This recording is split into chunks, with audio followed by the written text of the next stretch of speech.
The first time I was ever scrubbed in, the surgeon was like, hold this for me. It was a bit of muscle, and then he was like, I'm going to give you this suction and you're going to suction for me. And it was so surreal. You have someone's insides on your hand and you're like, what am I doing? Oh, is this real? I chose the University of South Wales operating department practice because facilities here are absolutely amazing. It puts you in good stead for practice itself because it can be very daunting. Theatre is very different to anything else. The majority of the time our patients are unconscious. Placements are really important because obviously that is what our job role is going to consist of when we qualify.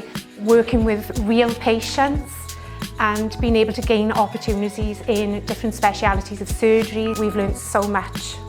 What's cooler than surgery? There's no better meaning than helping someone out and saving someone's life in some cases. Being like really hands-on and having that clinical experience and knowledge. If you want to be into the thick of it, do ODP.